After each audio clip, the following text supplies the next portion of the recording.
Hello po mga kaibigan, mga kapatid. Tara, kwentuhan tayo. Isang mabilis na kwentuhan. Napakahalaga ba as a Christian tayo po ay lumalago? Di ba? Napakahalaga po ba sa atin na tayo ay dapat lumalago sa ating pananampalataya?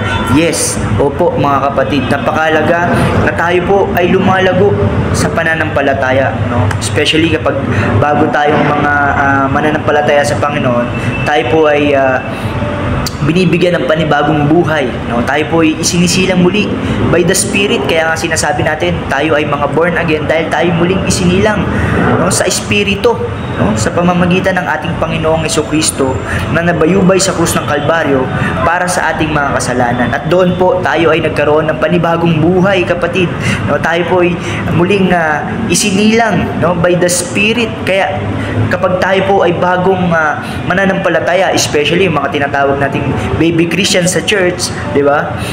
Or yun nga, yung mga bagong mananampalataya sa Panginoon, napakahalaga na dapat tayo po ay lumalago sa pananampalataya natin. At ano yung mga bagay na magbibigay sa atin, no, na makakatulong sa atin para lumago tayo sa ating pananampalataya? Ang sabi po ng Bible sa unang Peter chapter 2, verse 2. Sabi po dito, gaya ng sanggol, kayo'y manabik sa gatas na espiritual, upang umunlad sa pananampalataya hanggang makamta ng ganap na kaligtasan, 'di ba? So napakahalaga mga kapatid, no?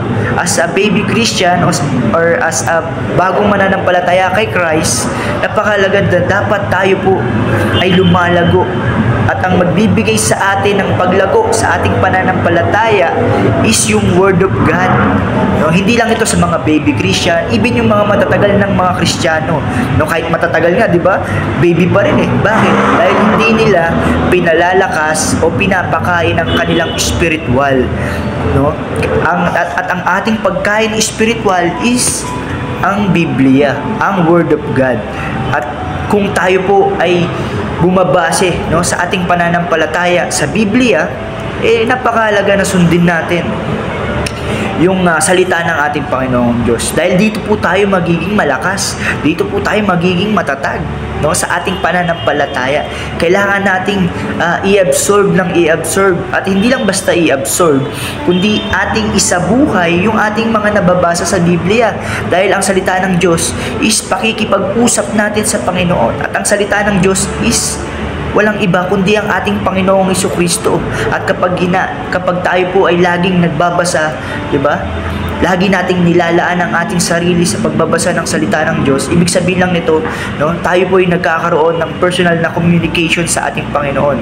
Kaya nga meron tayong mga personal devotion, personal na pagbabasa ng ating Biblia, dahil ito yung makakatulong sa atin para lumago tayo sa pananampalataya. Kaya mga kapatid, gaya ng isang sanggol, dapat tayo manabik, no, sa gatas spiritual, which is ang salita ng Diyos. At ang salita ng Diyos is makikita natin, maririnig natin, mababasa natin sa Biblia, 'di ba? Kaya wag natin hayaan na maging katamaran natin ang hindi pagbabasa ng Biblia, kapatid. Dapat maging masipag tayo, maging masigasig tayo, no, sa mga bagay na magbibigay sa atin ng paglago sa ating spiritual. At ang isa sa mga makakatulong din, mga kapatid, syempre, yung ating pong mga ginagawang pagtitipon, 'di ba? Isa yan sa mga bagay na magbibigay sa atin ng paglago sa ating pananampalataya. Kaya sabi nga ng Bible, 'di ba, sa Hebreo, 'di ba? Sa Hebreo chapter 10, verse 25, no?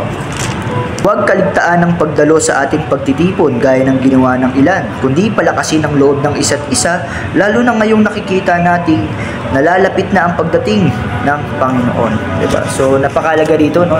Isa rin sa mga bagay na magbibigay sa atin, no, na magpapalakas sa atin sa spiritual is yung bawat pagtitipon.